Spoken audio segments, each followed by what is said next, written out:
दोस्तों, क्या आपको पता है कि जो सांस हम हर सेकंड ले रहे हैं वही हमारे शरीर की सबसे बड़ी एनर्जी फैक्ट्री को चलाती है। लेकिन जब एग्जाम में इसी रेस्पिरेशन सिस्टम से घुमा फिरा कर सवाल पूछे जाते हैं तो अच्छे अच्छों की सांस फूल जाती है। स्वागत है आपका आज की इस स्पेशल बायोलॉजी क्लास में। आज हम करने वाले हैं रेस्पिरेशन सिस्टम के 100 सबसे महत्वपूर्ण एमसीक्यू। अगर आपने ये 100 क्वेश्चंस पूरे कर लिए तो एग्जाम में इस टॉपिक से आपका एक भी नंबर नहीं कटने वाला। अपनी नोटबुक और पेन तैयार कर लीजिए। चलिए शुरू करते हैं। हमारा पहला क्वेश्चन, श्वसन तंत्र का मुख्य कार्य क्या है? भोजन का पाचन करना, ऑक्सीजन ग्रहण करना तथा कार्बन डाइऑक्साइड बाहर निकालना, रक्त बनाना या हार्मोन बनाना।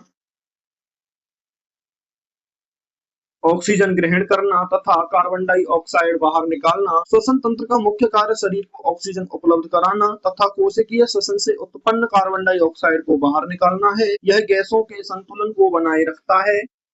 मनुष्य में श्वसन का प्रमुख अंग कौन सा है? यकृत, हृदय, फेफड़े या गुर्दे? फेफड़े श्वसन तंत्र के प्रमुख अंग हैं जहां ऑक्सीजन और कार्बन डाइऑक्साइड का आदान प्रदान होता है। दोनों फेफड़े वक्ष गुहा में स्थित होते हैं। नाक का मुख्य कार्य क्या है? रक्त बनाना, वायु को छानना, गर्म करना तथा नम बनाना, पाचन करना या हार्मोन बनाना। नाक में उपस्थित बाल और श्लेष्मा धूल कणों को रोकते हैं। नाक वायु को शरीर के अनुकूल तापमान और आर्द्रता भी प्रदान करती है। श्वास नली को अंग्रेजी में क्या कहते हैं? इसोफेगस, ट्रैकी, ब्रोंकस या लैरिंक्स? ट्रैकी या श्वास नली एक नली है जो कंठ से फेफड़ों तक वायु पहुंचाती है। इसके चारों ओर सी आकार की उपास्थि वलय होती है। स्वर यंत्र को क्या कहा जाता है? Voice box, air sac, food pipe या हर्ट चेम्बर? स्वर यंत्र को वॉइस बॉक्स कहा जाता है क्योंकि इसमें स्वर तंतु होते हैं जो ध्वनि उत्पन्न करते हैं। फेफड़ों की कार्यात्मक इकाई क्या है? नेफ्रॉन, एल्वियोलस, न्यूरॉन या ऑस्टियोन? ऑल्वियोलस फेफड़ों की सूक्ष्म वायु थैली है जहां वास्तविक गैसीय विनिमय होता है। मानव फेफड़ों में लाखों एल्वियोलाई होती हैं। गैसीय विनिमय मुख्यतः कहाँ होता है? श्वास नली में, नाक में, एल्वियोलाई में या ग्रासनी में? एल्वियोलाई की पतली भित्तियों के माध्यम से ऑक्सीजन रक्त में तथा कार्बन डाइऑक्साइड रक्त से बाहर विसरित होता है। दायां फेफड़ा कितने खंडों में विभाजित होता है? 3, 4 या 5? दायां फेफड़ा 3 लोबों में ऊपरी, मध्य और निचले लोब में विभाजित होता है। बायां फेफड़ा कितने खंडों में विभाजित होता है? 1, 2, 3 या 4? बायां फेफड़ा 2 लोबों में विभाजित होता है क्योंकि हृदय के लिए स्थान छोड़ना पड़ता है। श्वसन की दर को नियंत्रित करने वाला मस्तिष्क का भाग कौन सा है? सेरिब्रम, मेडुला ऑब्लोंगाटा, थैलेमस या हाइपोथैलेमस? मेडुला ऑब्लोंगाटा में स्थित श्वसन केंद्र श्वसन की गति और गहराई को नियंत्रित करता है। सामान्य वयस्क में श्वसन दर प्रति मिनट कितनी होती है? 5 से 8, 12 से 20, 25 से 35 या 40 से 50? स्वस्थ वयस्क व्यक्ति सामान्यतः प्रति मिनट 12 से 20 बार श्वास लेता है। श्वास लेने की प्रक्रिया क्या कहलाती है? एक्सपीरेशन, इंस्पिरेशन, डिफ्यूजन या सर्कुलेशन? इंस्पिरेशन या प्रेरणा के दौरान वायु फेफड़ों के भीतर प्रवेश करती है। श्वास छोड़ने की प्रक्रिया क्या कहलाती है? इंस्पिरेशन, डिफ्यूजन, एक्सपीरेशन या वेंटिलेशन? एक्सपीरेशन में फेफड़ों से कार्बन डाइऑक्साइड युक्त वायु बाहर निकाली जाती है। डायफ्राम किस प्रकार की मांसपेशी है? चिकनी, कंकालीय, हृदय या उपकला? डायफ्राम एक गुंबदाकार कंकालीय मांसपेशी है जो श्वसन में प्रमुख भूमिका निभाती है। श्वसन के दौरान डायफ्राम सिकुड़ने पर क्या होता है? ऊपर उठता है, नीचे की ओर चपटा होता है, स्थिर रहता है या बंद हो जाता है? डायफ्राम के सिकुड़ने से वक्ष गुहा का आयतन बढ़ता है और फेफड़ों में वायु प्रवेश करती है। रक्त में ऑक्सीजन मुख्यतः किसके साथ परिवहन होती है? प्लाज्मा, एल्ब्यूमिन, हीमोग्लोबिन या प्लेटलेट्स? हीमोग्लोबिन ऑक्सीजन से मिलकर ऑक्सी हीमोग्लोबिन बनाता है और ऑक्सीजन को ऊतकों तक पहुंचाता है।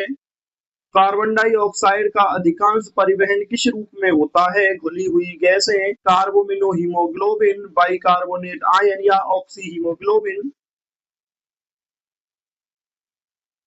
लगभग 70% कार्बन डाइऑक्साइड रक्त में बाइकार्बोनेट आयन के रूप में परिवहन होती है। फेफड़ों को ढकने वाली झिल्ली क्या कहलाती है? पेरिकार्डियम, प्लूरा, मेनिंजिस या पेरिटोनियम। प्लूरा दोहरी झिल्ली होती है जो फेफड़ों को सुरक्षा और चिकनाई प्रदान करती है। फेफड़ों के बीच की जगह में कौन सा अंग स्थित होता है? यकृत, प्लीहा, हृदय या अग्नाशय। दोनों फेफड़ों के बीच मेडियास्टिनम क्षेत्र में हृदय स्थित होता है। श्वसन में पसलियों को ऊपर उठाने वाली मांसपेशियां कौन सी हैं? इंटरकॉस्टल मांसपेशियां, डेल्टॉइड, ट्राइसेप्स या बाइसेप्स। भाई ये इंटरकॉस्टल मांसपेशियां पसलियों को ऊपर उठाकर वक्षीय आयतन बढ़ाती हैं।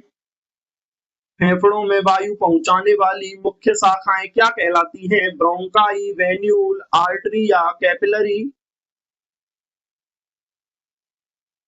ट्रैकिया दो ब्रोंकाई में विभाजित होकर दोनों फेफड़ों में प्रवेश करती है।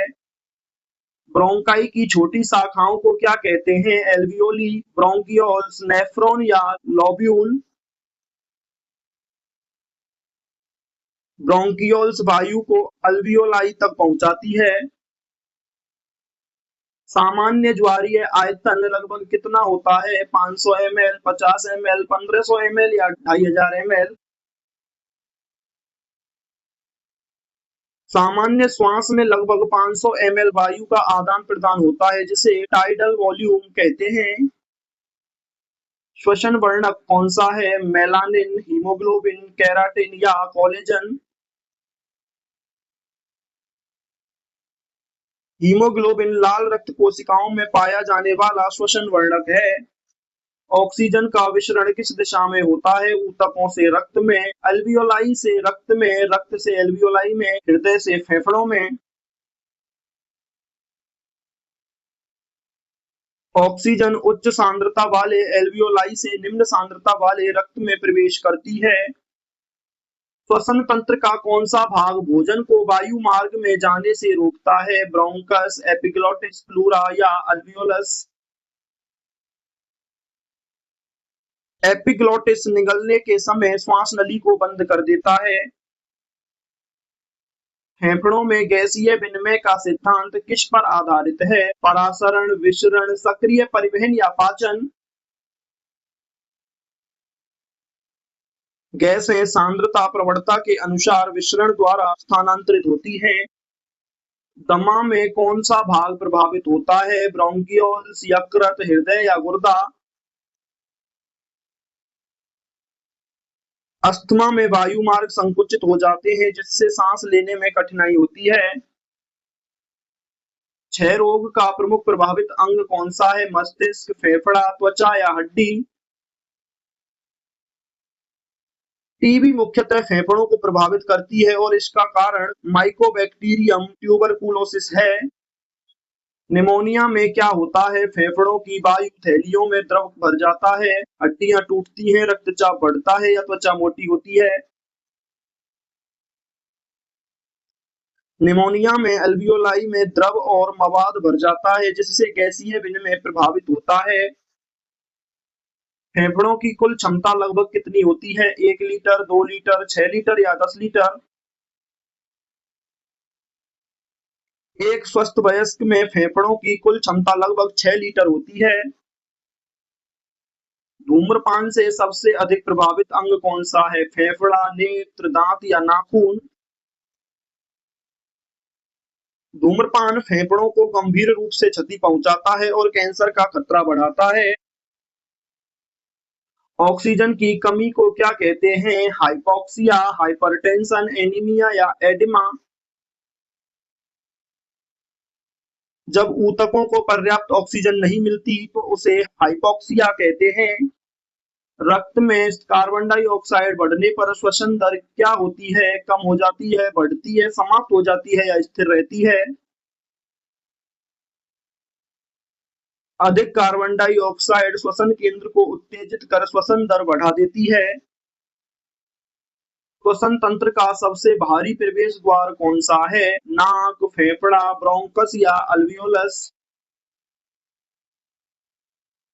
नाक श्वसन तंत्र का पहला भाग है जहां से वायु शरीर में प्रवेश करती है। फेफड़ों का रंग जन्म के समय कैसा होता है? काला, गुलाबी, नीला या पीला? स्वस्थ नवजात के फेफड़े गुलाबी रंग के होते हैं। श्वसन तंत्र और परिसंचरण तंत्र मिलकर क्या करते हैं? हार्मोन बनाते हैं, गैसों का परिवहन करते हैं, पाचन करते हैं या उत्सर्जन? श्वसन तंत्र गैसों का आदान प्रदान करता है जबकि परिसंचरण तंत्र उन्हें शरीर में पहुंचाता है। काली खांसी किस प्रकार की बीमारी है? श्वसन तंत्र की, त्वचा की, अस्थि की या रक्त की? काली खांसी एक संक्रामक श्वसन रोग है। एल्वियोलाई की दीवार कैसी होती है? मोटी, दोहरी, अत्यंत पतली या कठोर? पतली दीवार गैसीय विनिमय को अधिक प्रभावी बनाती है। सामान्य वायु में ऑक्सीजन लगभग कितनी होती है? 10%, 21%, 40% या 60%? वायुमंडलीय वायु में लगभग 21% ऑक्सीजन होती है। सामान्य वायु में नाइट्रोजन लगभग कितनी होती है? 78%, 50%, 30% या 10%?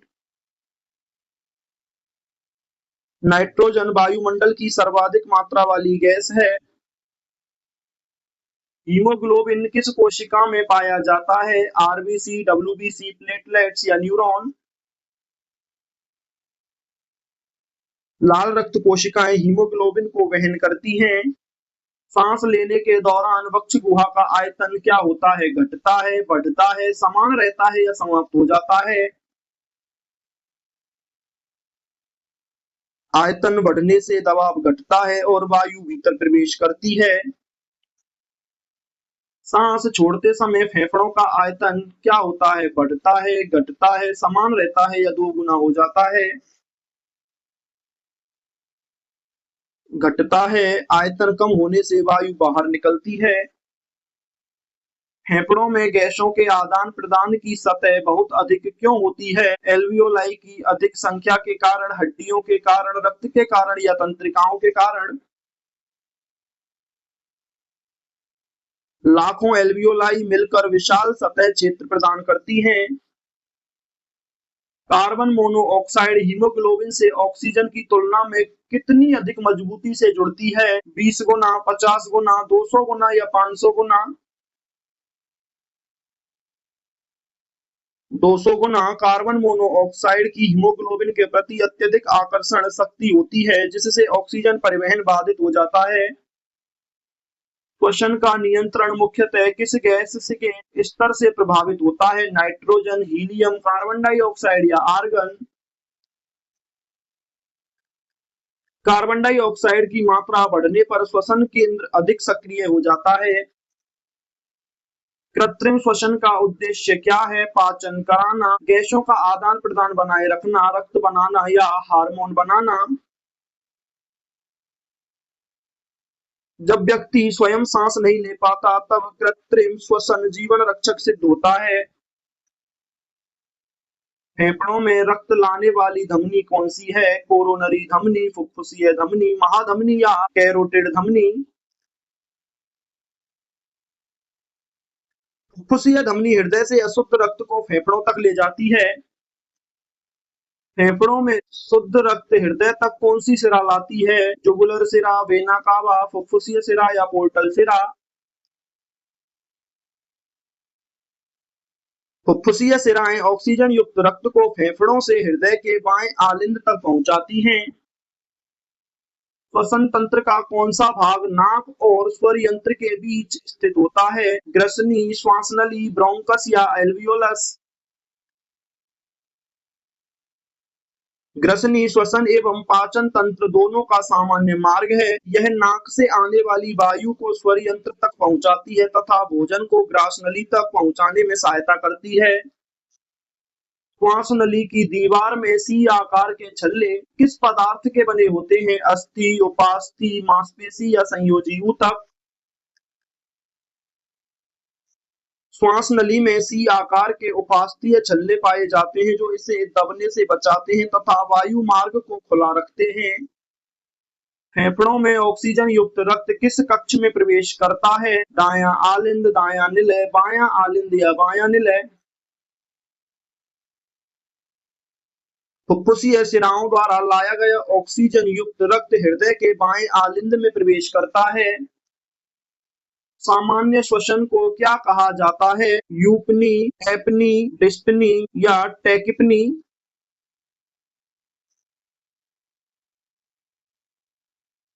यूपनी सामान्य, शांत और नियमित श्वसन को कहा जाता है जो स्वस्थ व्यक्ति में पाया जाता है।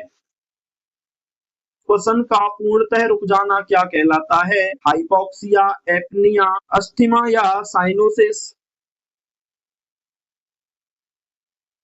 एपनिया वह स्थिति है जिसमें कुछ समय के लिए श्वसन पूरी तरह बंद हो जाता है। सांस लेने में कठिनाई को क्या कहते हैं? डिस्पनिया, एपनिया, एनीमिया या ब्रेडिकार्डिया? डिस्पनिया श्वास लेने में होने वाली कठिनाई या सांस फूलने की स्थिति है। अत्यधिक तेज श्वसन दर को क्या कहते हैं? ब्रेडिपनिया, टैकिपनिया, एपनिया या हाइपोक्सिया? टैकिपनिया में व्यक्ति सामान्य से अधिक तेजी से सांस लेता है। धीमा श्वसन दर को क्या कहते हैं? टैकिपनिया, हाइपरपनिया, ब्रेडिपनिया या डिस्पनिया? ब्रेडिपनिया में श्वसन दर सामान्य से कम हो जाती है। एल्वियोलाई के चारों ओर क्या पाया जाता है? धमनियां, केशिकाएं, लसिका ग्रंथियां या अस्थियां? एल्वियोलाई के चारों ओर घनी केशिका जालिका होती है जो गैसीय विनिमय को प्रभावित बनाती है। फेफड़ों की लोच का मुख्य कारण क्या है? कैल्शियम, इलास्टिक तंतु, वसा या उपास्थि? इलास्टिक तंतु फेफड़ों को फैलने और सिकुड़ने की क्षमता प्रदान करता है। मनुष्य के शरीर में सबसे अधिक ऑक्सीजन की आवश्यकता किसे होती है? मस्तिष्क को, त्वचा को, बाल को या नाखून को? मस्तिष्क शरीर की कुल ऑक्सीजन का लगभग 20% उपयोग करता है। ऑक्सीजन की कमी से इसकी कोशिकाएं शीघ्र क्षतिग्रस्त हो सकती हैं। रक्त का पीएच नियंत्रित करने में कौन सी गैस महत्वपूर्ण भूमिका निभाती है? ऑक्सीजन, कार्बन डाइऑक्साइड, नाइट्रोजन या हीलियम? कार्बन डाइऑक्साइड रक्त में कार्बोनिल अम्ल बनाती है जिससे पीएच का नियंत्रण होता है। ऊंचाई वाले क्षेत्रों में श्वसन दर क्यों बढ़ जाती है? ऑक्सीजन कम होने के कारण, तापमान अधिक होने के कारण, नाइट्रोजन बढ़ने के कारण या आर्द्रता बढ़ने के कारण? ऊंचाई पर वायु दाब और ऑक्सीजन का आंशिक दाब कम हो जाता है जिससे अधिक श्वसन की आवश्यकता होती है। फुफ्फुसीय धमनी किस प्रकार का रक्त ले जाती है? शुद्ध रक्त, अशुद्ध रक्त, मिश्रित रक्त या लसिका? यह शरीर की एकमात्र प्रमुख धमनी है जो ऑक्सीजन रहित रक्त को फेफड़ों तक ले जाती है। फुफ्फुसीय सिरा किस प्रकार का रक्त ले जाती है? अशुद्ध रक्त, मिश्रित रक्त, शुद्ध रक्त या लसिका? यह ऑक्सीजन युक्त रक्त को फेफड़ों से हृदय तक पहुंचाती है। श्वसन के दौरान सबसे अधिक गैसीय विनिमय किस प्रक्रिया से होता है? निस्यंदन, विसरण, सक्रिय परिवहन या पराशरण? गैसों का आदान प्रदान विसरण के सिद्धांत पर आधारित होता है। एल्वियोलाई में ऑक्सीजन का आंशिक दाब रक्त की तुलना में कैसा होता है? कम, बराबर, अधिक या शून्य?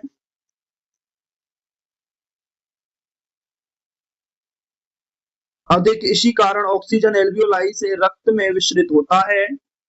साइनोसिस किसका लक्षण है? रक्त में ऑक्सीजन की कमी, उच्च रक्तचाप, मधुमेह या एनीमिया। ऑक्सीजन की कमी से त्वचा और होंठ नीले दिखाई देने लगते हैं, जिसे साइनोसिस कहते हैं। फेफड़ों में धूल कणों को हटाने में कौन सहायक होता है? सीलिया, नेफ्रॉन, प्लेटलेट्स या ऑस्टियोब्लास्ट। सिलिया सूक्ष्म बाल जैसी संरचना है जो श्लेष्मा के साथ धूल और सूक्ष्म जीवों को बाहर निकालती है। श्लेष्मा का मुख्य कार्य क्या है? रक्त बनाना, धूल और रोगाणुओं को फंसाना, हार्मोन बनाना या भोजन पचाना। श्लेष्मा वायु में उपस्थित अशुद्धियों को रोककर श्वसन तंत्र की रक्षा करता है। श्वसन के समय छाती का फैलाव किस कारण होता है? हृदय संकुचन, डायफ्राम और इंटरकोस्टल मांसपेशियों का संकुचन, यकृत की क्रिया या गुर्दे की क्रिया। डायफ्राम और इंटरकोस्टल मांसपेशियों का संकुचन के कारण इन मांसपेशियों की क्रिया से वक्षीय आयतन बढ़ता है और वायु फेफड़ों में प्रवेश करती है। अवशिष्ट आयतन क्या है? सामान्य श्वास में ली गई वायु, अधिकतम श्वास छोड़ने के बाद भी फेफड़ों में बची वायु, अतिरिक्त ली गई वायु या मृत स्थान की वायु।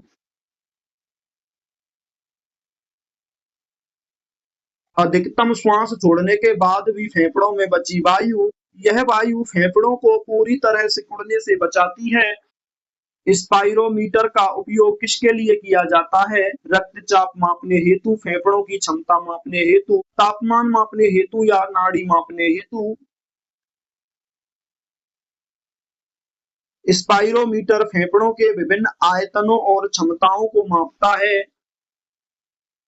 धूम्रपान से कौन सा रोग विशेष रूप से जुड़ा है? मोतियाबिंद, फेफड़ों का कैंसर, गठिया या मलेरिया। लंबे समय तक धूम्रपान फेफड़ों के कैंसर का प्रमुख कारण है। सीओपीडी का पूरा नाम क्या है? Chronic obstructive pulmonary disease, chronic organ pulmonary disorder, cardiac pulmonary disease या central pulmonary defect. Chronic obstructive pulmonary disease COPD एक दीर्घकालिक रोग है जिसमें वायु मार्ग संकुचित हो जाते हैं और श्वसन कठिन हो जाता है। एम्फाइसीमा में क्या क्षतिग्रस्त होता है? हृदय वाल्व, एल्वियोलाई की भित्तियां, गुर्दे या त्वचा। एल्वियोलाई की दीवारें नष्ट होने से गैसीय विनिमय कम हो जाता है। अस्थमा में मुख्य समस्या क्या होती है? रक्त की कमी, वायु मार्गों का संकुचन, हड्डी टूटना या पाचन विकार। वायु मार्गों में सूजन और संकुचन के कारण सांस लेने में कठिनाई होती है। श्वसन तंत्र का कौन सा भाग ध्वनि उत्पन्न करता है? ग्रसनी, स्वर यंत्र, ब्रोंकस या एल्वियोलस। स्वर यंत्र में उपस्थित स्वर तंतु कंपन करके ध्वनि उत्पन्न करते हैं। मनुष्य में बायां फेफड़ा छोटा क्यों होता है? कम रक्त आपूर्ति के कारण, हृदय के लिए स्थान छोड़ने हेतु, कम एल्वियोलाई होने के कारण या कम वजन के कारण। हृदय के लिए स्थान छोड़ने हेतु, हृदय बाईं ओर स्थित होता है इसलिए बायां फेफड़ा अपेक्षाकृत छोटा होता है। फेफड़ों में गैसीय विनिमय के लिए सतह क्षेत्र लगभग कितना होता है? 5 वर्ग मीटर, 15 वर्ग मीटर, 70 वर्ग मीटर या 150 वर्ग मीटर। लगभग 70 वर्ग मीटर सतह क्षेत्र प्रभावी गैसीय विनिमय के लिए उपलब्ध होता है। श्वसन में ऊर्जा का उत्पादन कहाँ होता है? केंद्रक में, माइटोकॉन्ड्रिया में, राइबोसोम में या लाइसोसोम में। कोशिकीय श्वसन द्वारा एटीपी का निर्माण माइटोकॉन्ड्रिया में होता है। कोशिकीय श्वसन का अंतिम उत्पाद क्या है? Oxygen, glucose, ATP, carbon dioxide और जल या प्रोटीन। कोशिकीय श्वसन से ऊर्जा, कार्बन डाइऑक्साइड तथा जल उत्पन्न होते हैं। हीमोग्लोबिन का लाल रंग किस तत्व के कारण होता है? कैल्शियम, आयरन, सोडियम या पोटेशियम? हीमोग्लोबिन में आयरन उपस्थित होता है जो ऑक्सीजन से जुड़ता है। एल्वियोलाई में कौन सी कोशिकाएं सरफेक्टेंट बनाती हैं? टाइप 2 न्यूमोसाइट, आरबीसी, डब्ल्यूबीसी या macrophage? Type 2 pneumocyte. Surfactant alveoli को चिपकने से रोकता है और उन्हें खुला रखता है। सरफेक्टेंट का मुख्य कार्य क्या है? रक्त बनाना, सतही तनाव कम करना, हार्मोन बनाना या गैस बनाना? सतही तनाव कम करना। यह एल्वियोलाई के ध्वस्त होने से बचाता है। खांसी एक प्रकार की क्या है? प्रतिवर्ती क्रिया, स्वैच्छिक क्रिया, पाचन क्रिया या हार्मोनल क्रिया? प्रतिवर्ती क्रिया। खांसी श्वसन मार्ग से अवरोध हटाने वाली सुरक्षात्मक प्रतिवर्ती क्रिया है। छींक मुख्यतः किस कारण आती है? नाक की श्लेष्मा में उत्तेजना, पेट दर्द, हृदय गति या रक्तचाप? नाक में धूल या अन्य उत्तेजक पदार्थों से छींक प्रतिवर्त उत्पन्न होता है। श्वसन केंद्र कहाँ स्थित होता है? मेडुला ऑब्लोंगाटा, यकृत, थैलेमस या सेरिबेलम? Medulla oblongata. मेडुला और पोन्स मिलकर श्वसन को नियंत्रित करते हैं। रक्त में ऑक्सीजन की मात्रा कम होने पर कौन सक्रिय होता है? कीमोरिसेप्टर, फोटोरिसेप्टर, थर्मोरिसेप्टर या नोसिरिसेप्टर? कीमोरिसेप्टर। ये रक्त में गैसों की मात्रा का पता लगाकर श्वसन केंद्र को संकेत भेजते हैं। फुफ्फुसीय परिसंचरण किसके बीच होता है? हृदय और फेफड़ों के बीच, हृदय और यकृत के बीच, मस्तिष्क और हृदय के बीच या गुर्दे और हृदय के बीच? हृदय और फेफड़ों के बीच। यह परिसंचरण गैसीय विनिमय के लिए आवश्यक है। सामान्य व्यक्ति में श्वास लेने की प्रक्रिया कितनी ऊर्जा खर्च होती है? बहुत अधिक, मध्यम, बहुत कम या शून्य? सामान्य श्वसन में ऊर्जा की आवश्यकता बहुत कम होती है। फेफड़ों में उपस्थित प्रतिरक्षा कोशिकाएं कौन सी हैं? मैक्रोफेज, आरबीसी, प्लेटलेट्स या ऑस्टियोसाइट? एल्वियोलर मैक्रोफेज रोगाणुओं और धूल कणों को नष्ट करते हैं। रक्त में ऑक्सीजन संतृप्ति सामान्य कितनी होती है? 40 से 50%, 60 से 70%, 95 से 100% या 20 से 30%? स्वस्थ व्यक्ति में सामान्यतः 95 से 100%। पल्स ऑक्सीमीटर क्या मापता है? रक्तचाप, ऑक्सीजन संतृप्ति, तापमान या रक्त शर्करा? यह रक्त में ऑक्सीजन की मात्रा का अनुमान लगाता है। श्वसन तंत्र का कौन सा भाग सबसे पहले वायु को प्राप्त करता है? नाक, ग्रसनी, स्वर यंत्र या श्वास नली? नाक वायु का प्रवेश सामान्य नासिका द्वारा होता है। फेफड़ों के संक्रमण से बचाव में कौन सहायक है? सिलिया और श्लेष्मा, दांत, नाखून या अस्थियां? सिलिया और श्लेष्मा ये सूक्ष्म जीवों को पकड़कर बाहर निकालते हैं। हाइपरवेंटिलेशन का अर्थ क्या है? बहुत धीमा श्वसन, अत्यधिक श्वसन, श्वसन रुकना या सामान्य श्वसन? इसमें व्यक्ति आवश्यकता से अधिक तेजी और गहराई से सांस लेता है। हाइपोवेंटिलेशन का अर्थ क्या है? अधिक श्वसन, अपर्याप्त श्वसन, सामान्य श्वसन या कृत्रिम श्वसन?